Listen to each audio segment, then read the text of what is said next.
There are several questions have been handed in. You can't probe into all those questions. And we have chosen some of the more representative of those questions.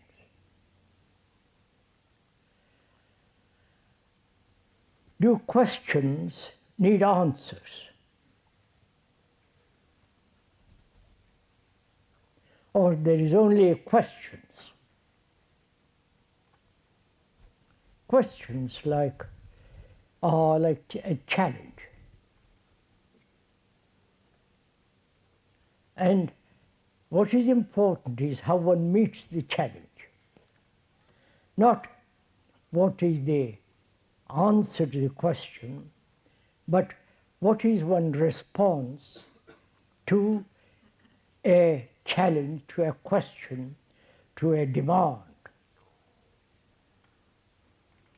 I think that's far more important than to ask a question and wait for somebody to answer it, including myself. So let us first find out how to probe a question.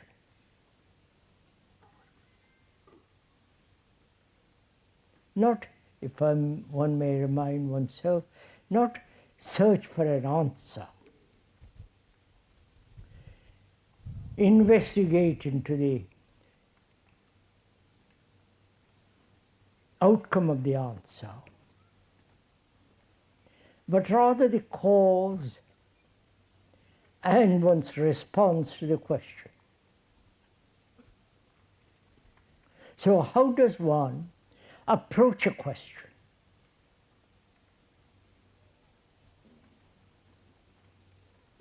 Suppose I have a question. That is, I question the whole of modern civilization, not one particular part of that civilization, whether it's the Christian or the Hindu or the Muslim or the Buddhist, but I want to question the whole cultural development of man. I can study all the various historians, it would take too long, and I haven't got the time, nor am I interested in finding out what others say about history. History is the story of man, which is the story of myself. So, how do I approach a question of that kind? I see a whole culture of India, for example, the Brahmanical culture, which has lasted to between 5,000 to 3,000 years, completely disappear overnight. I don't know if you're aware of all that. It doesn't matter, just to inform. It has disappeared overnight. So what is culture? It's just a coating.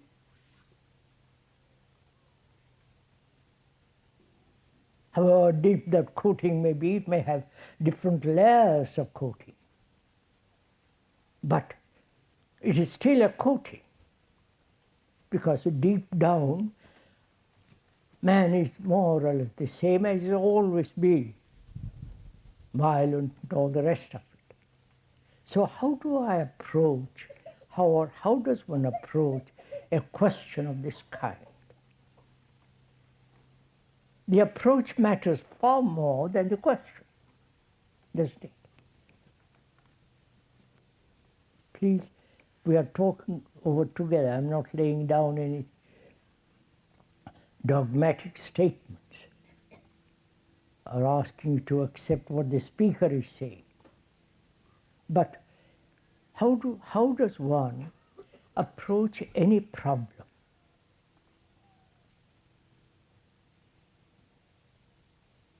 Any question?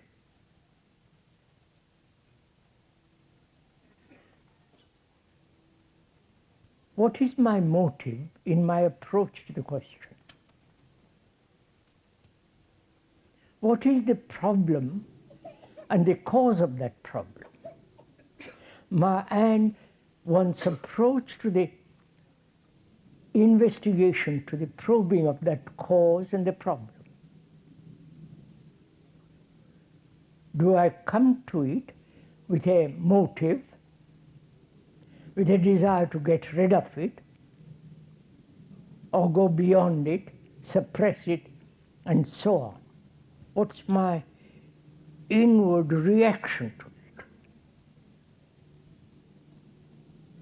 If I'm not very clear on that, and I'm only seeking an answer, somehow to resolve the problem, I'm not really concerned with the issue at all. I'm only concerned with the going beyond it somehow. And so the escape from the problem creates more problems. Right? So it matters a great deal, one feels, if one may point out, how one approaches a problem. A question.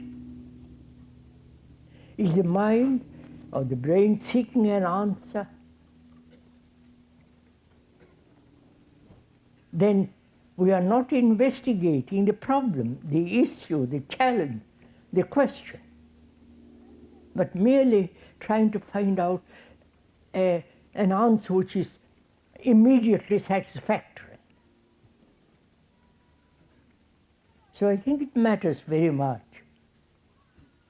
if one may again point out, how one comes to a problem, how close one gets to it. Approach it means to come near. How close, how near does one get to the problem? Or the problem is out there, and I'm approaching it.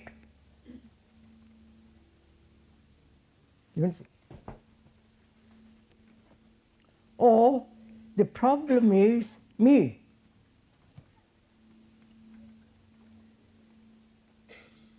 Not somewhere in the periphery of me. The trap is me.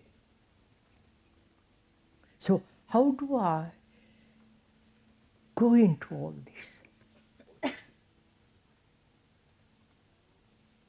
Just superficially, casually, or with great hesitation, sensitivity, not coming to any conclusion, probe into it deeper and deeper and deeper. Is the brain capable of doing this? Or we are so terribly conditioned that we say, for God's sake, let's get rid of the problem. You understand all this?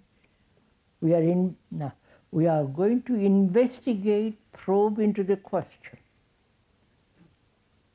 not find an answer to it.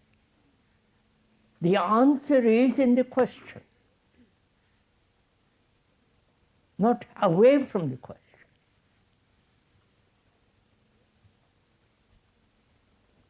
And who is to answer the question? Some leader, some prophet, some politician, some guru, some priest, which means we're always seeking an answer from somebody else. And please don't put the speaker in that position, because he's not going to answer if we are going together investigate the question, which is much more intelligent. Say, if one answers, you say, well, that's not good enough, or that's all right, that's satisfactory, or you begin to discuss about the answer. But if we begin to look, probe, play with it, and it reveals tremendous lot. Right? There are several questions here.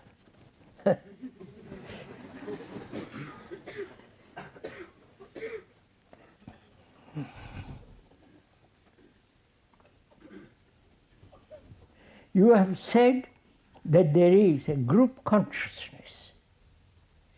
What is the relationship between the group consciousness and the individual consciousness?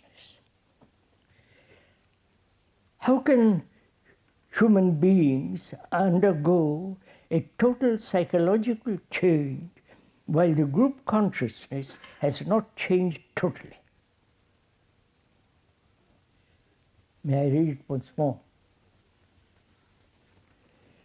You have said that there is a group consciousness. What is the relationship between the group consciousness and the individual consciousness? How can a human being undergo a total psychological revolution or transformation while the group consciousness has not changed totally? We're going to investigate the question.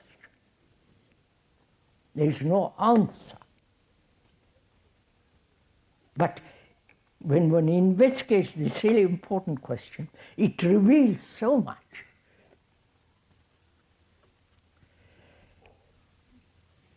First of all, is there a group consciousness?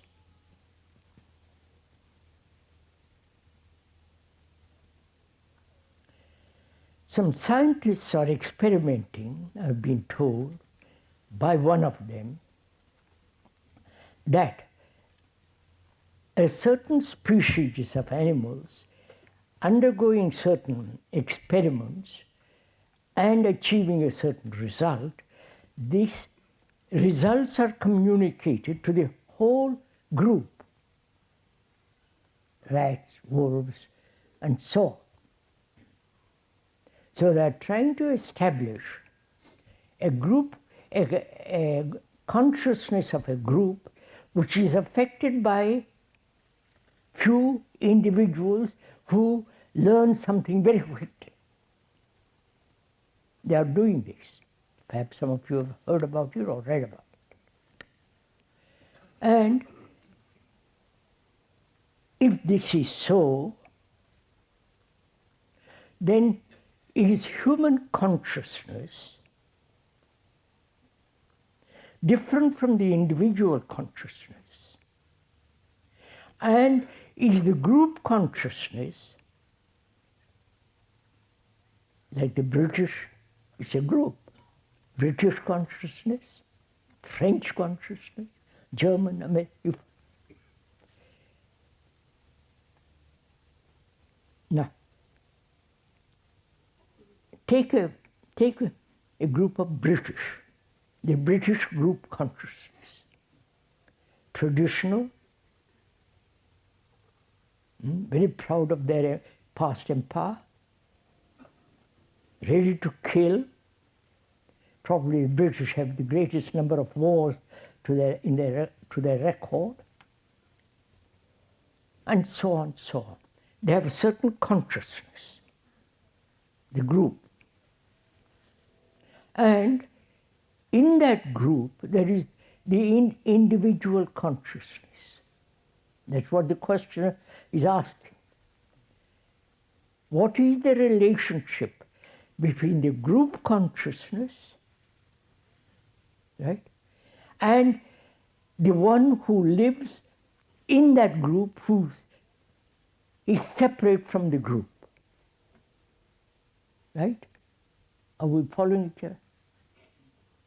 Need I repeat that again? Yes? All right. There is the Indian consciousness.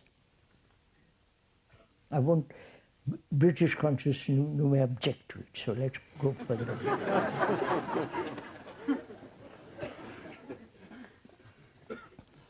There is the Indian or Japanese consciousness as a group. And in that group, I live with my consciousness. The questioner asks, is that group consciousness separate from the my consciousness, or is my consciousness similar to the group? Right? That's the question. We're investigating it. We are not trying to find an answer.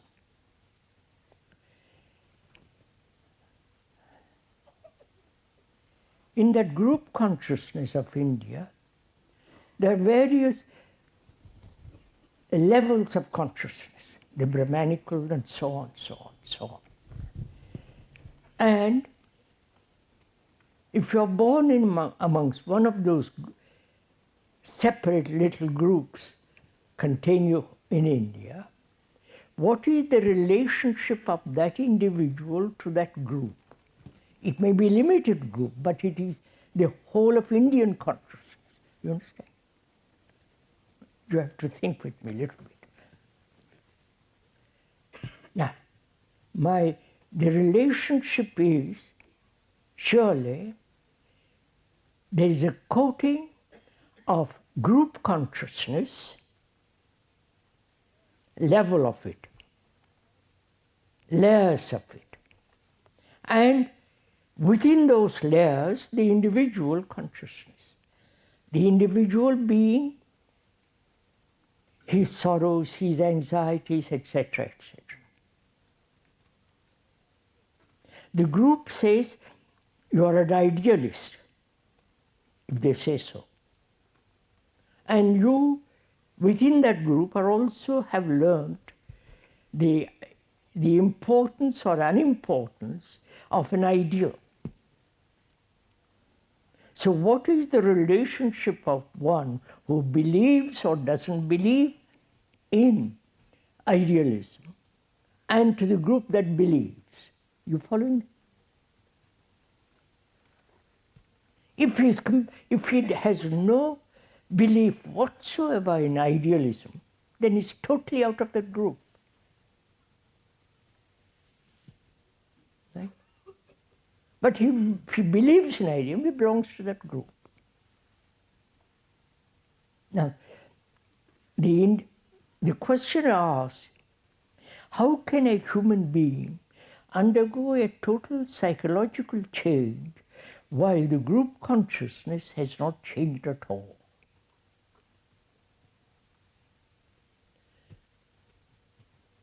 I'm also reading the question for the first time.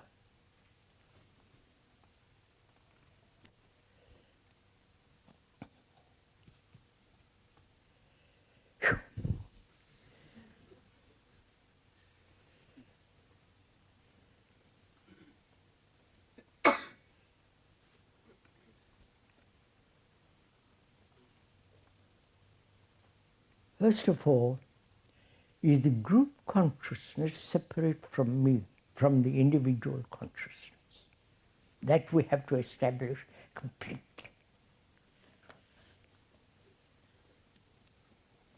Are you, an individual, different from the group consciousness of a Briton, of British, or the French, or the Dutch, or whatever it is? Are you different, radically, from the country, the culture, the economic condition, the cultural education, all that? Are you different from the rest of the group?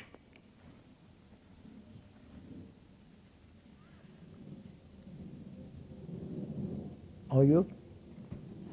Are we, each one of us? Or are we the result of all that? You see? Am I the result of all of India, of Europe, of America? Because one has lived in these parts for most of one's life. Am I the result of all that? You following all this? Are we moving together?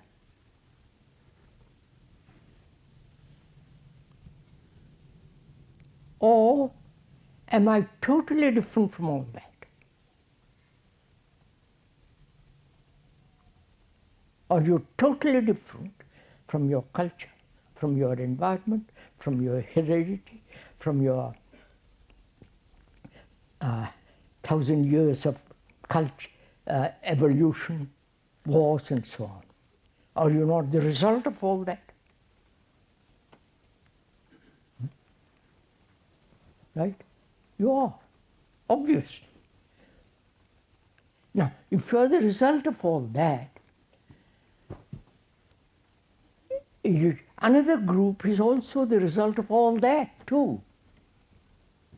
Right? Following? You may call yourself British, I may call myself Dutch, you may call yourself French, but we are the result of all that. Though linguistically we may be different. So go a little further. Is our consciousness, which is our entire being, with its beliefs, its faith, with its dogmas, fears, superstitions, and longings, and anxieties, and loneliness, and all that, is that not common to all mankind?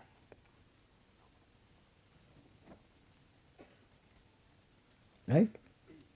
This is, you will not accept what is for the next step if you don't understand this.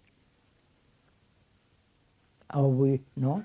Each human being, the representative or is the rest of humanity, psychologically. Right? What do you say?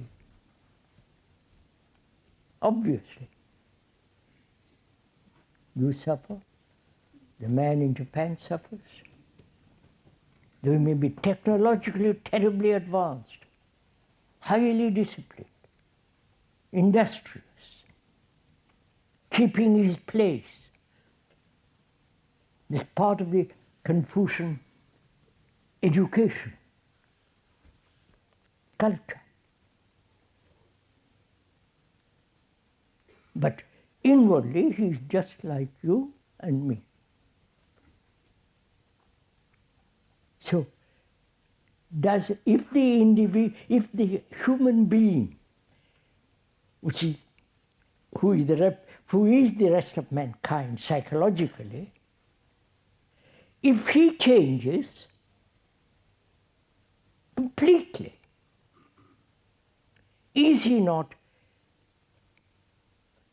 adding, helping, increasing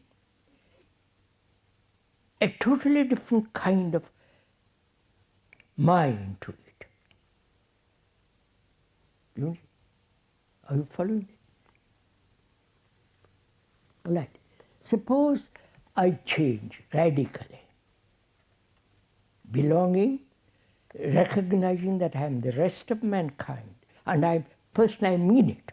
It's not just intellectual assumption. I am the rest of mankind, psychologically. I may be darker skinned than you are, but you have suffered, you suffer, and so on and so on. And I am the rest of mankind. If I change radically, am I not bringing into the consciousness of humanity, which I am I not bringing to it as something which is totally different? And if all of us were changing rapidly And adding to that, the content of human consciousness will also be affected. You following me? Right? Are we together in this? So, is it possible for human beings living wherever they are, assessing that our consciousness is similar to the rest of mankind, but clothed in different garments, when there is a change, radical change, it does affect the whole. Like Hitler affected the whole of human consciousness.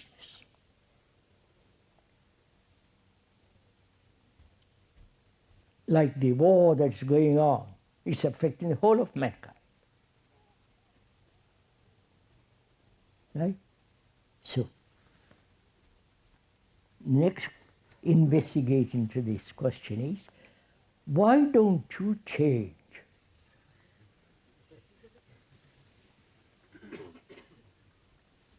That's what's implied in this question.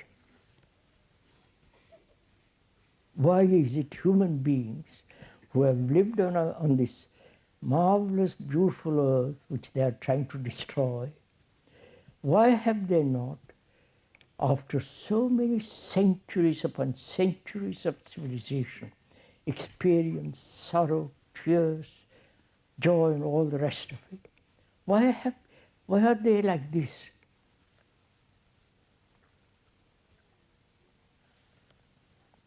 Always waiting for somebody to lead them. Always waiting to be told what to do. And even when they are told what to do, they don't do it. Now, why? Please answer this question, not for me to answer it. Question it.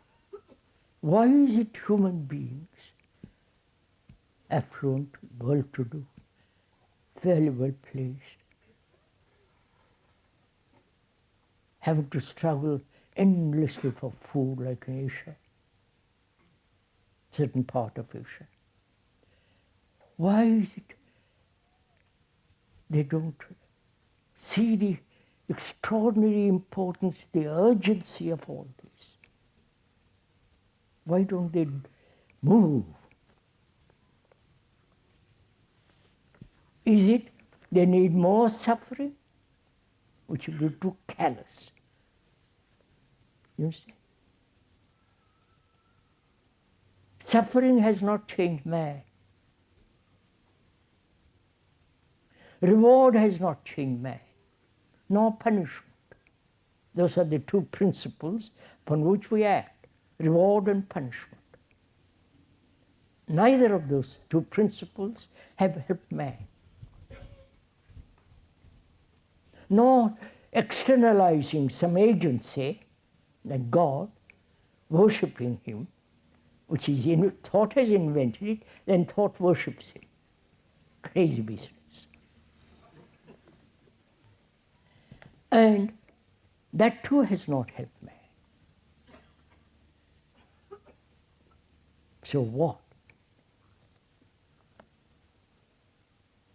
Please ask these questions yourself.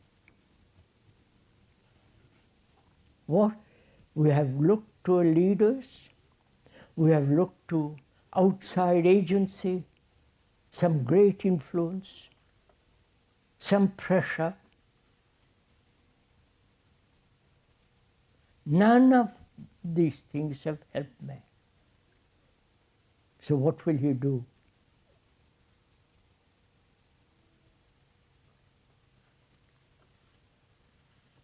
Go on, answer. To go off into communes and little this and little that? Or see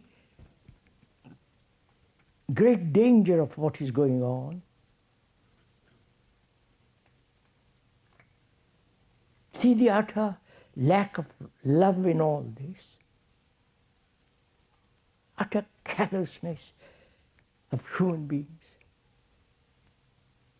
killing for some piece of land, for some honor, a whole group of human beings. You understand, sir? So what will you all do?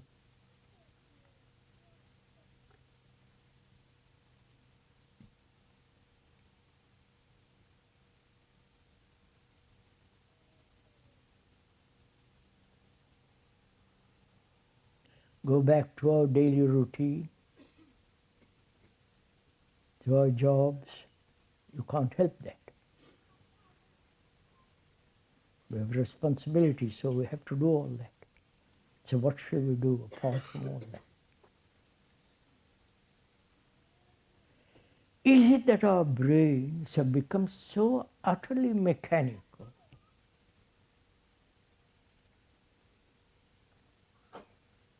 that any new challenge is immediately translated into the old pattern and go on with the old pattern?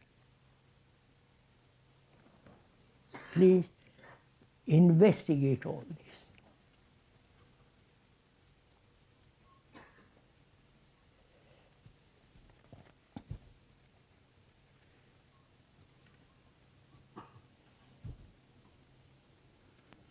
Can right action ever encompass violence?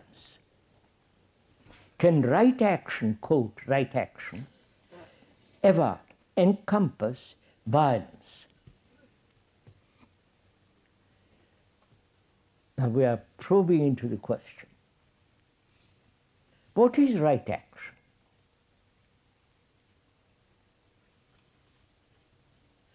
Right action must be right under all circumstances, not depending on pressure, on climate, or one's prejudices, conclusions, ideals. But when it's right action, it must be right under all circumstances. Right? So what is right action? What is right? Which means correct, precise, actual, objective, non-personal, right? All that's implied in that word right. Right is not opposed to wrong.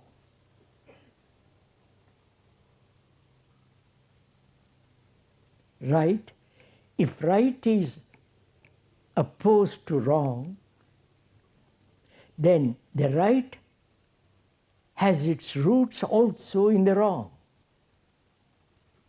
Right? And this needs a little bit inquiry. Is goodness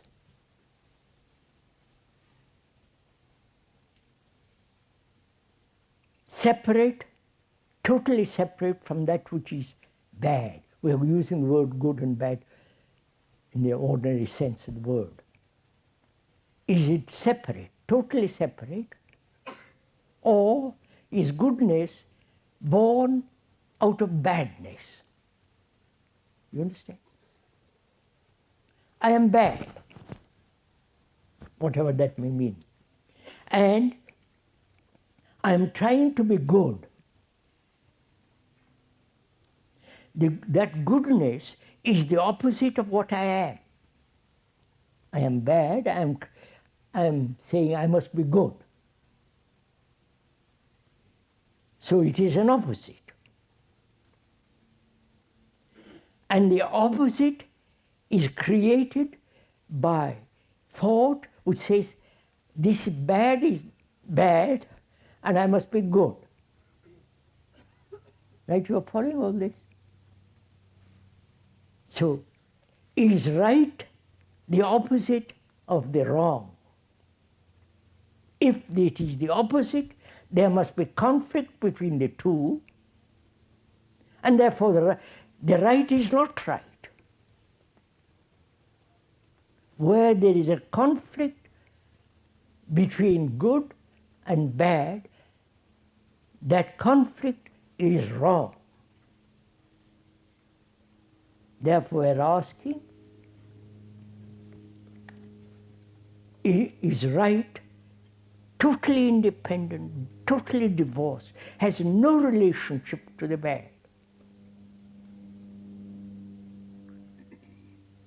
Then it is right under all circumstances. But if it is the outcome of the bad, that is, I want to be good, creating the opposite of the bad, and then fighting for that, right? Then that which I call then right is wrong. I wonder if you have understood this. If we have understood each other this. So, we more or less can go much more into it, but we must also go into action. What is action?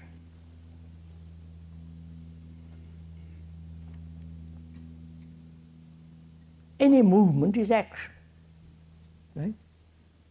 Going from here to your house, sitting here, listening.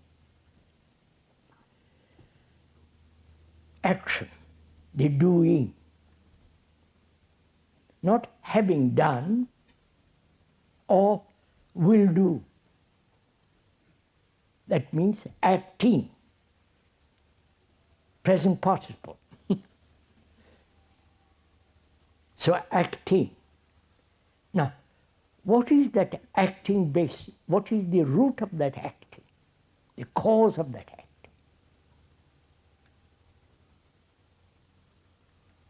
acting? Has acting a cause? Please, this is very interesting to go into it. This is not intellectual assessment, intellectual entertainment, but if we go into it very deeply, it brings out something extraordinary.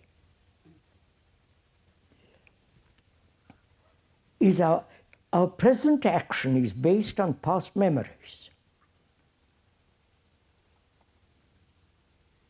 or on a future principle. The idea, according to a pattern I'm going to live and act according to that pattern.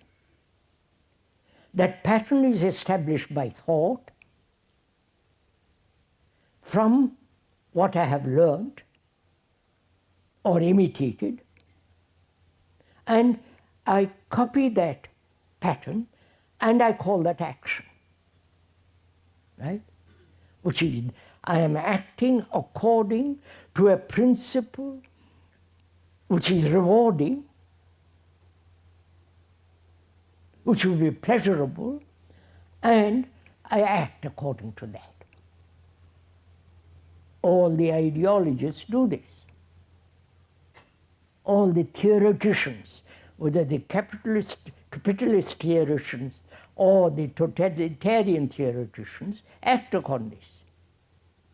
Establish theories and act according to those theories, hypotheses. Right? So our action is either based on a reward or punishment, obviously. So action has a motive. That is, I am acting according to my desire, my pleasure, my past memories, or I am acting according to some principle, some ideal. But I am not acting, I am acting according to something. I wonder if do we understand this? So, can the mind be free of the past and the future and act? This is very, it's really very interesting to go into this. can my brain, which has evolved in time, and so it functions in time, time being past rewards, past memories, past accomplishments, and so on, and the future, with all its rewards, etc. So my brain has been conditioned to that, as most brains are. And it is acting according to the past or the future. And that is its condition.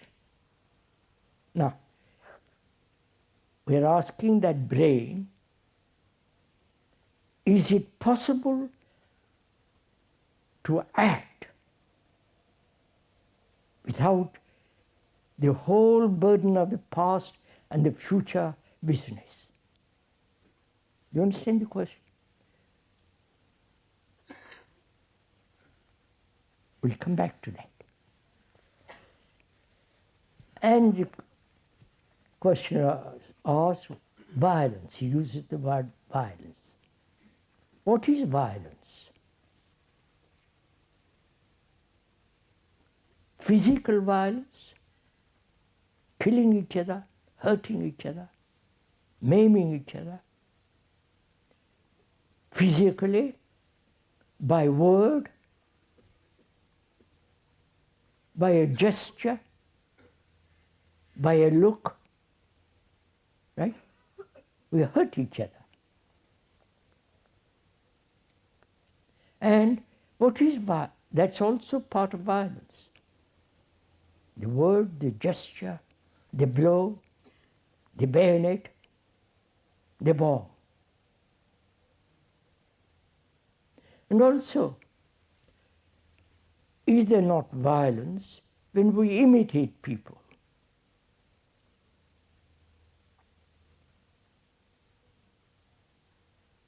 Is there not violence when we are caught in a movement of comparison?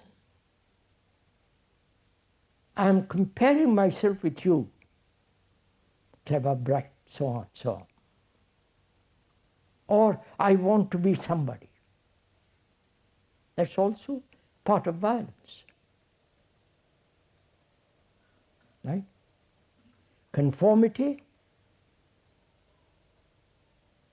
comparison, following,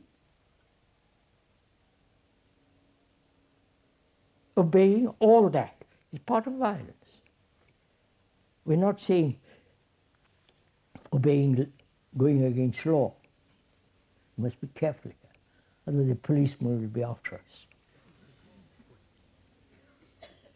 So, then realizing this is violence, then we proceed to create a state or a principle called non-violence. Quite the opposite of what I am, what we are. Then what takes place? I have created the idea of non-violence because I am violent. This is a fact, and that's non-fact. And I pursue the non-fact. I don't know if you realize what. That then it leads to all kinds of illusions. Whereas there is only the fact, violence. There is no other fact. Now, to understand the nature of violence,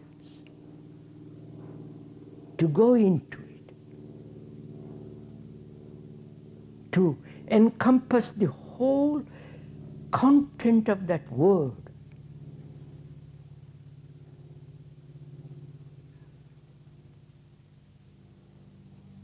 and not move away from it. Which is not to escape, not to run, not to submerge it, not to suppress it, not to go beyond, just so.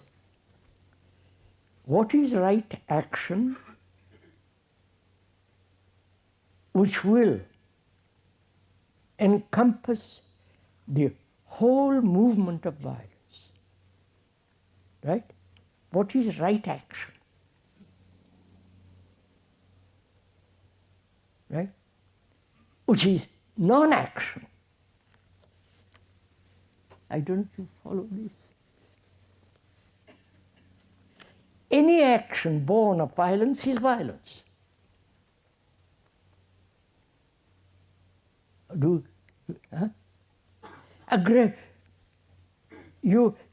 One country is aggressive, and you respond with aggressiveness to that country. This is what's happened. And that's positive action, which is considered positive action. You hit me, I hit you back.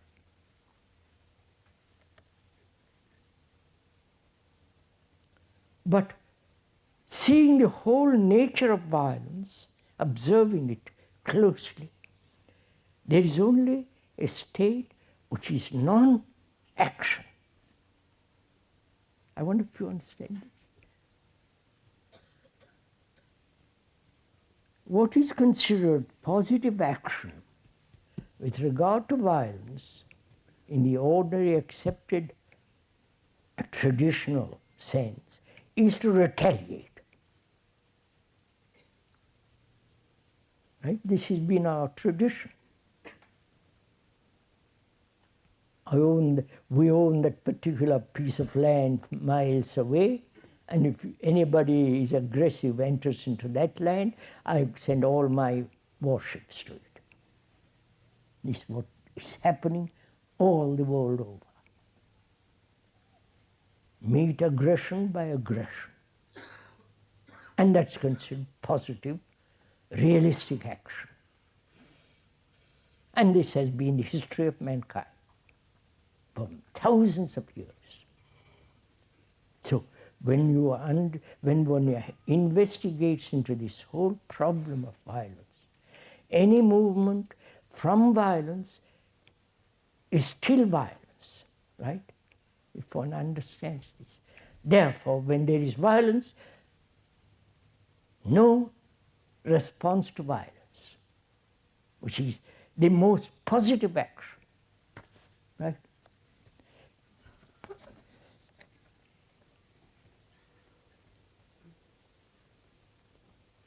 You speak of compassion, but claim that action should have no cause. In what way does compassion act without being a cause of action? You speak of compassion. I'll go into it.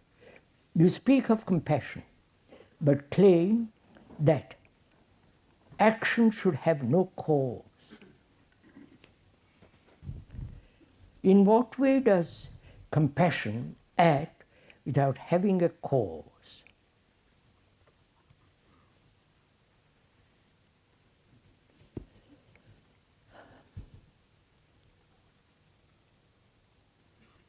The questioner says, you speak of compassion, and you claim. Please, the speaker doesn't claim anything.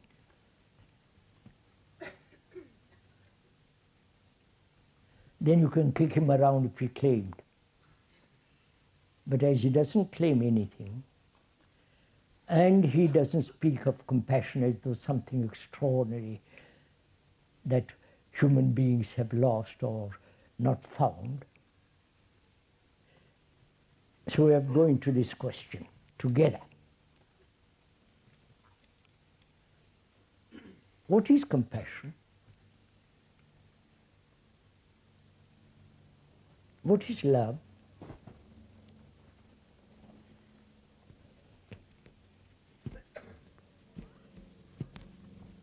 As it is generally understood, love is sensory, sensuous, sexy. Love is understood as pleasure, as some form of self-fulfillment. Right? I'm just stating what is commonly understood. So we have to inquire, probe into this word, the content of the word, the depth of the word, the real quality of that word. That word has been ruined, spat upon, trodden down, vulgarized, any other word you like to use. So, pushing all that aside, what is love?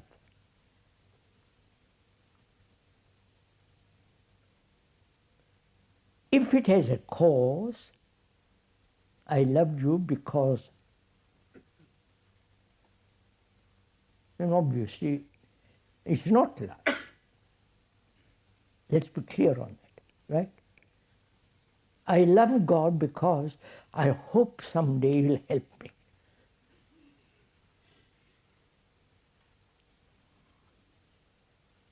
I love my wife because some, etc. I don't have to go into all that. Or my girlfriend. So,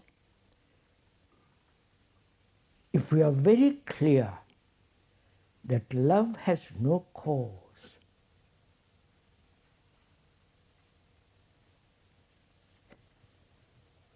it hasn't. If it has, then it is not love.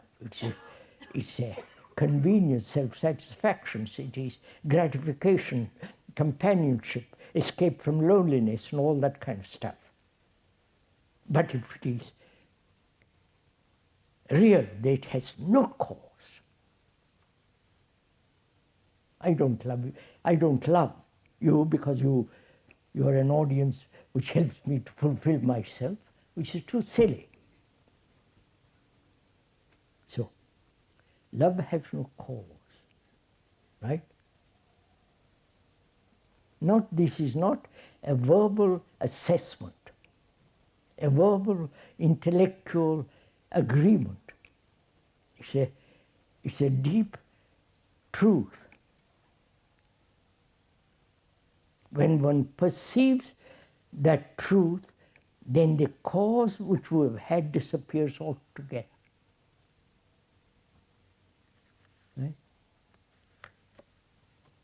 And is love different from compassion? Or it is the furthering of the same thing?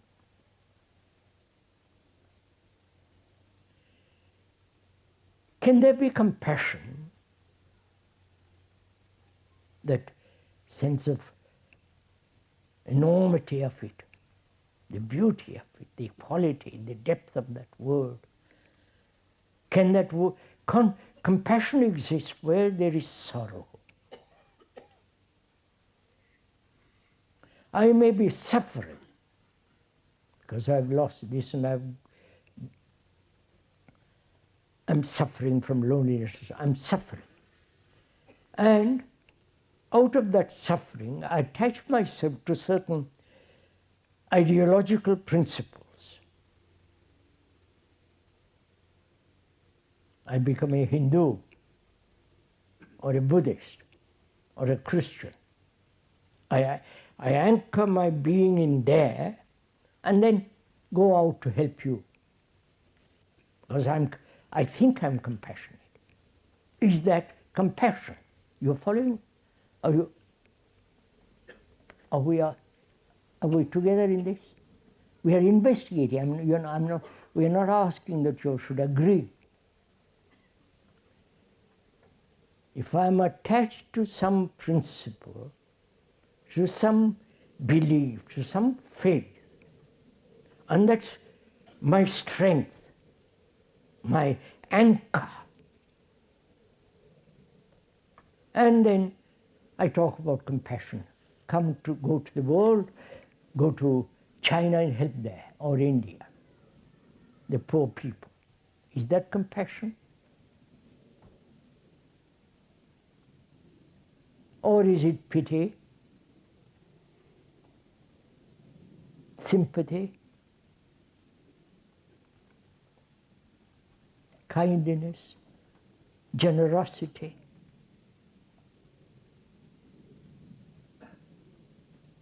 Which I call compassion. Or compassion cannot possibly exist when there is any kind of anchorage.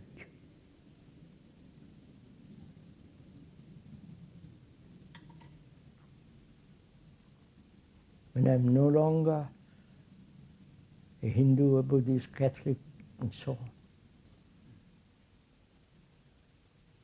You follow? Which is,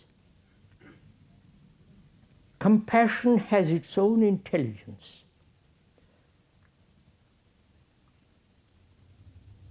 It is unintelligent to have an anchorage of security in some deity, some symbol, some faith. That indicates lack of intelligence.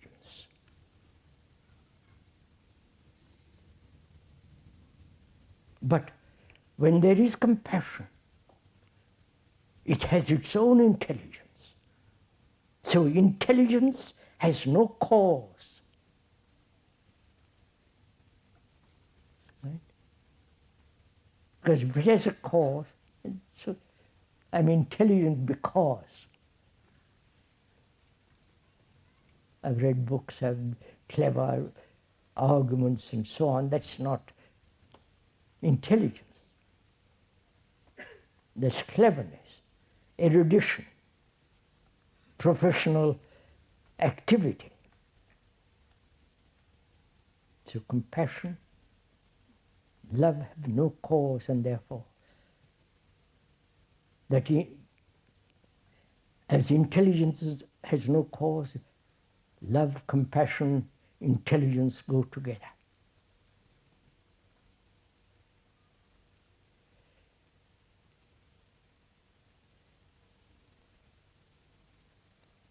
Then the question asks, when there is that compassion, what is action? You understand the question? I haven't got it, but tell me about it.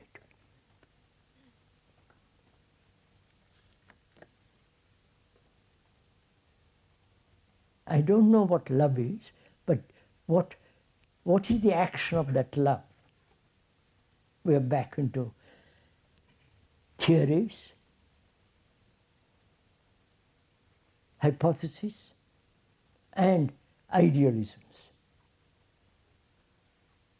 Tell me what it is to live with love, though in my heart I don't know what that flame is.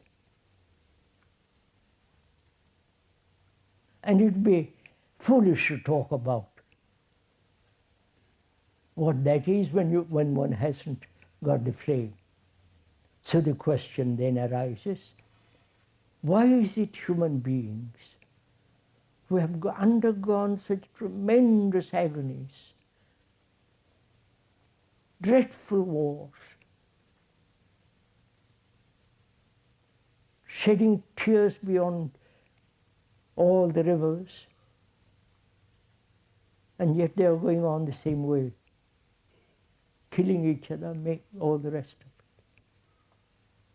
of it. Where there is compassion and intelligence, that very intelligence is action. But I haven't got it. It's good, sounds good in this tent. But when I leave it, it's gone. I've been stimulated by the speaker or by somebody else, and it's not there. And that's a tragedy. So, against what am I to do? How am I to capture that flame? You see, love is not an experience. All experiences are sensual, reactions. As love is not desire, pleasure, reward, escape from one's own misery, if one sees that, observes it, then out of that observation, the thing may flower.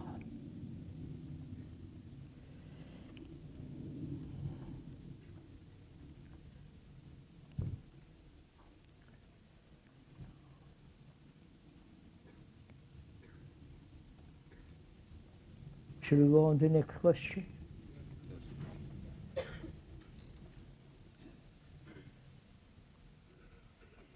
Seems a pity, doesn't it?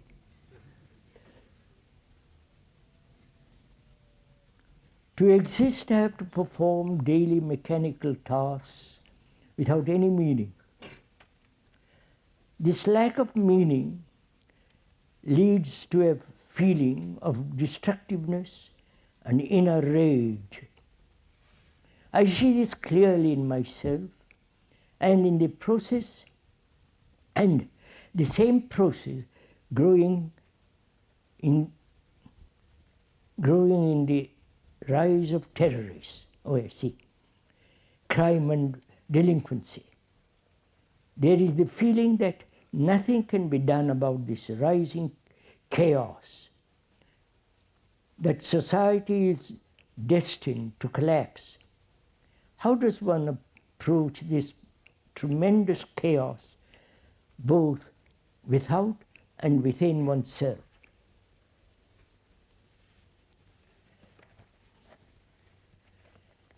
To exist, I have to perform daily mechanical tasks without much meaning. This lack of meaning leads to a feeling of destructiveness and inner rage. I see this clearly in myself, and the same process growing in the rise of terrorism, crime and delinquency. There is the feeling that nothing can be done about this chaos, increasing chaos, that society is destined to collapse. How does one approach this tremendous chaos, both without and within oneself?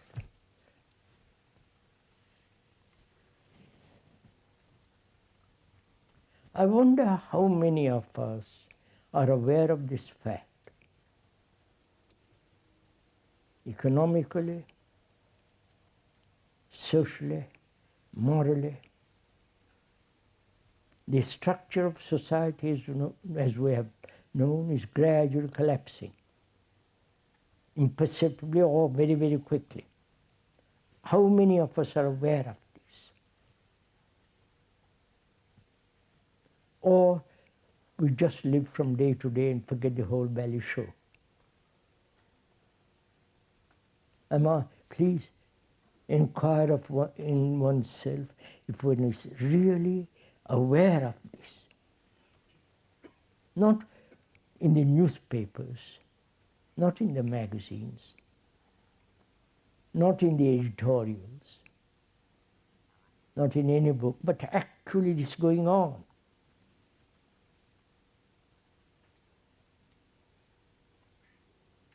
Are we aware of it?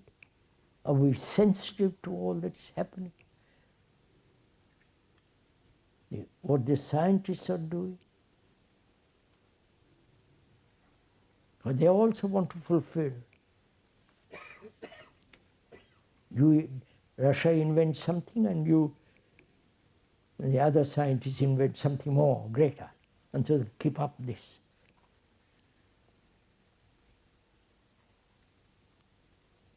If one is aware of the chaos, the catastrophe, I wonder if one is really aware of it. That's what I want. It's really very important to question this, whether one is really deeply aware of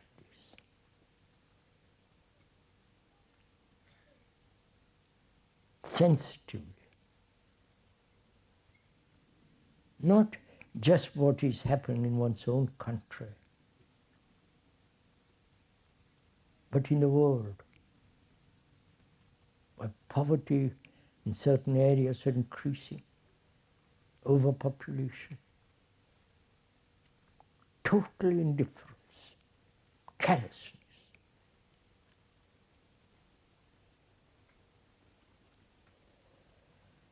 If one is aware of it, why does one have rage, anger about it, or be depressed by it? This is a fact, right? The thing is collapsing. Why should one get angry about it, have a tremendous anxiety, rage about it? Why? Why don't we look at the fact and see what we can do? If you get depressed, full of anxiety, rage, and say, my God, what's going to happen to my family, this and that, you are lost. But if one acknowledges the real fact of this, not verbally, but inside yourself, deeply, in your heart, then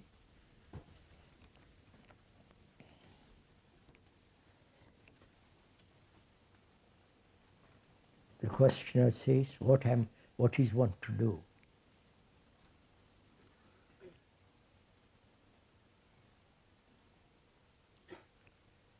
Where would you begin to understand this chaos? The house is burning.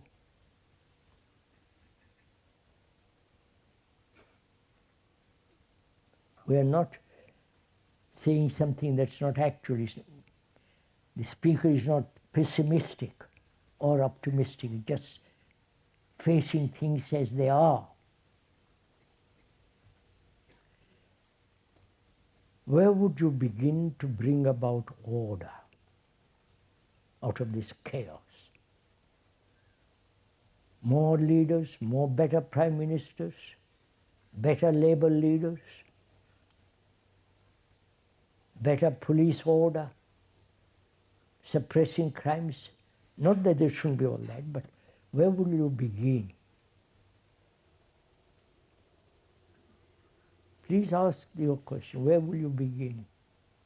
Out there or out in here? Who has created the outward chaos in this world?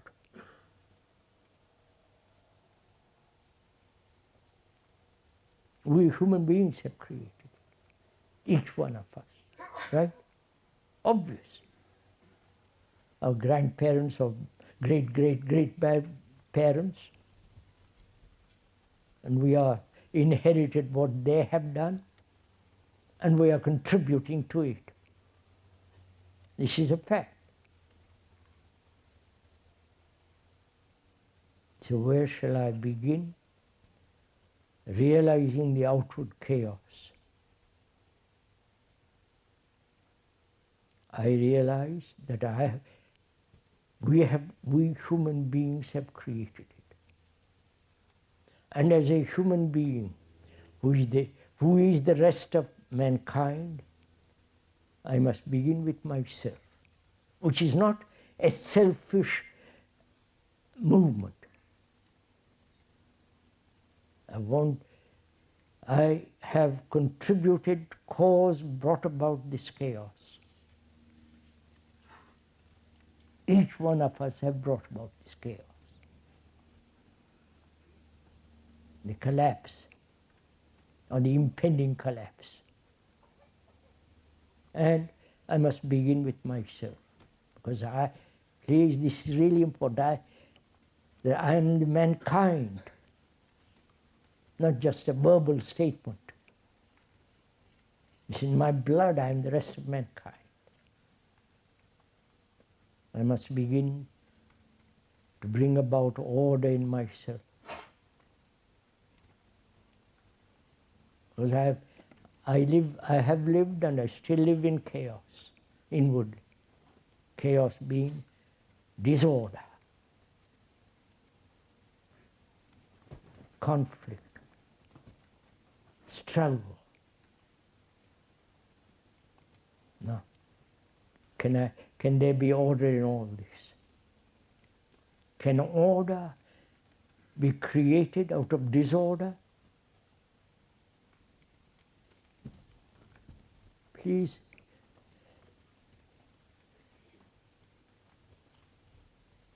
I am the result of disorder. I am disorder. I'm not saying disorder is out there and I'm looking at it. I am disorder. There is no part of me which is not in disorder. I may invent a part. I may think there is a part of me which is completely orderly, beautifully orderly. The rest of me is chaos. So, if I assert that, then I am pursuing something which I have invented, that there is a disorder, that there is some pure order, which is out of disorder I've created order, right? Hoping that the order is real. I see the fallacy of it. So I say to myself, I am the cause and the trap of disorder.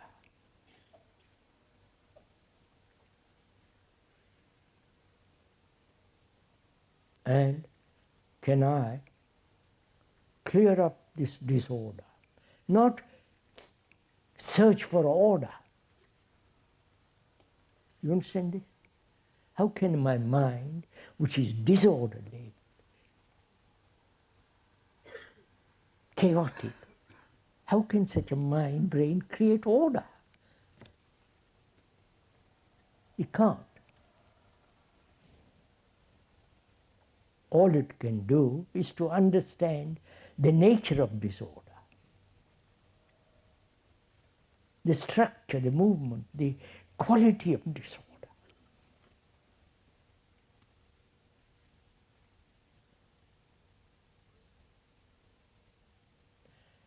The essence of disorder is conflict. Right? When you have no conflict, there is order. So what is the cause of conflict? Go on, sir. I hope you are thinking, you are investigating with the speaker. Otherwise you are just listening to a lot of ideas that will have no meaning whatsoever. He'll become another stupid leader. And please, I beg of you, don't put the speaker in that position.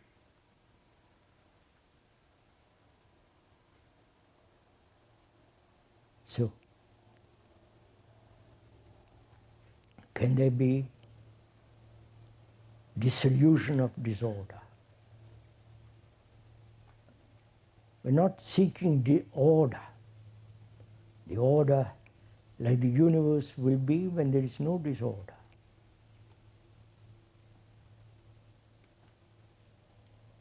So what are the contributory causes that bring about disorder?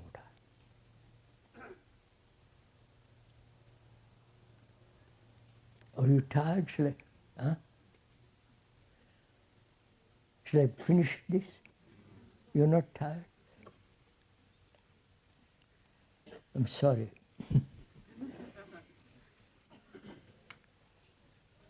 What are the many causes that bring about disorder? Or is there only one cause?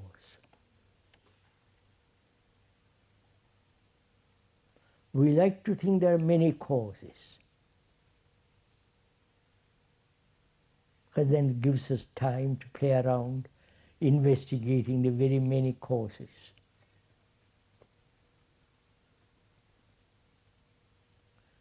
That is part of the psychological game which human beings play with.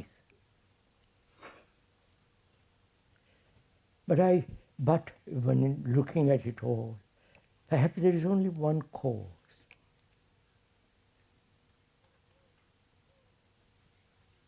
Not so think.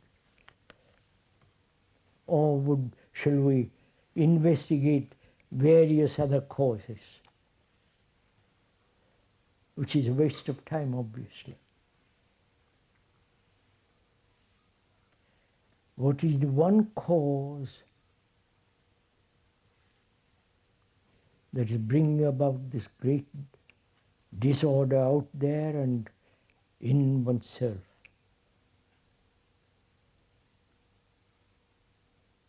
Is it the me, the self?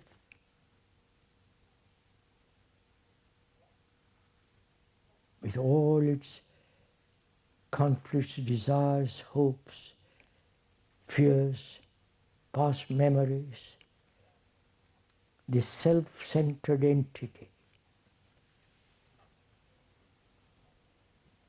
who is concerned with himself, isolating himself,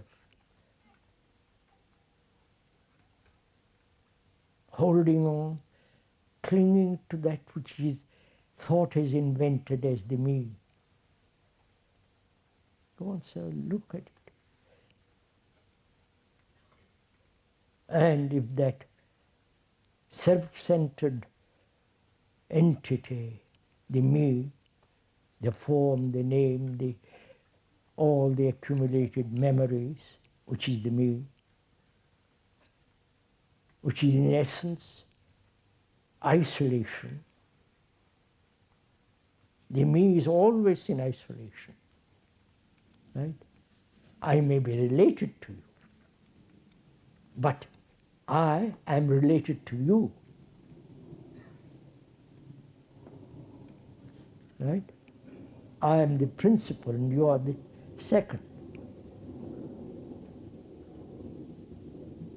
I, though I'm related to you intimately, I am pursuing my own desires, ambitions, fulfillment.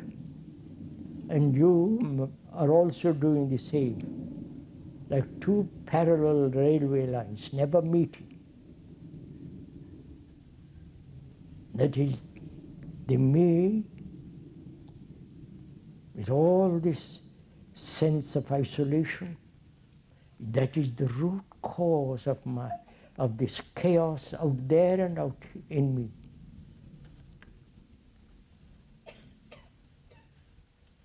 And do I realize this? Or this verbal accumulation which I have gathered and I'm living with the words. I'm saying, yes, that is me, what am I to do about it? If I realize that's me, I can't do anything. You understand? I can't do anything because the doer is still the me. So there's only a state of pure observation of the fact. And that observation, with its intense attention, brings out its own action, which is intelligence.